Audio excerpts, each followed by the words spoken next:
যে অন্তর্বর্তীকালীন সরকার আছে তাদেরকে আমরা সহায়তা করতে চাই। যারা বাংলাদেশের মালিক তারাই সিদ্ধান্ত নেবে বাংলাদেশ কিভাবে চলবে। সকলে যাতে সমানভাবে অংশগ্রহণ করতে পারে। বাংলাদেশের জনসংখ্যার 65% বয়স হচ্ছে 35 বছরের নিচে।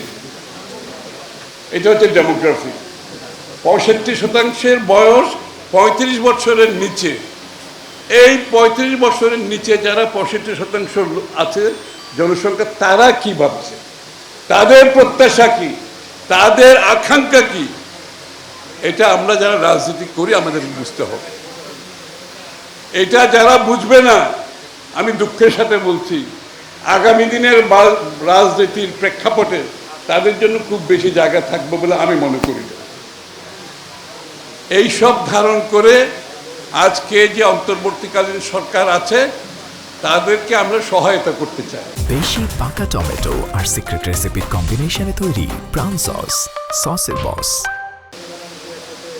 আমরা রাজনীতি করি, আমরা অনেক কথা বলি, অনেক বক্তব্য দেই, যার যার প্রেক্ষাপট থেকে আমাদের কথাগুলো বলি এবং বলবো। কিন্তু বটম লাইন হচ্ছে, শেষ কথা হচ্ছে, আজকের অন্তর্বর্তীকালীন সরকারকে ঐক্যবদ্ধভাবে জাতীয় ঐক্যের মাধ্যমে আমাদেরকে সমর্থন করে এই কাজগুলো সম্পন্ন করতে হবে। আমরা যত কথাই বলি, জাতীয় ঐক্যের এই মুহূর্তে কোনো বিকল্প নেই।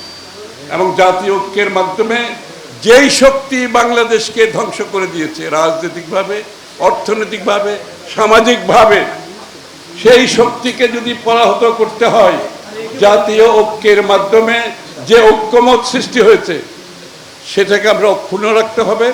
বর্তমান ইন্টেরিয়াম সরকারকে সমর্থন করতে হবে।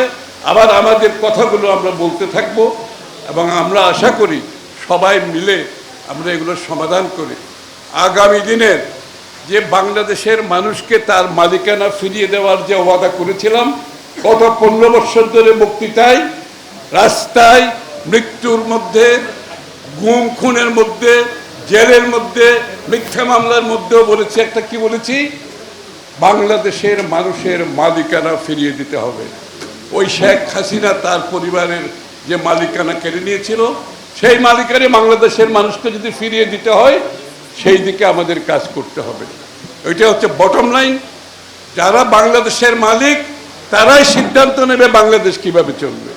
আর আমরা যারা রাজনীতি করি আমরা তাদের কাছে গিয়ে বলবো আমরা তাদের জন্য কি করতে চাই, আমরা কি পরিবর্তন চাই। আমরা তাদেরকে গিয়ে বলবো, তারাই সিদ্ধান্ত নেবে বাংলাদেশ কোন পথে চলবে। এর কোনো ব্যতিক্রম হওয়ার কোনো সুযোগ নাই। সবাইকে ধন্যবাদ।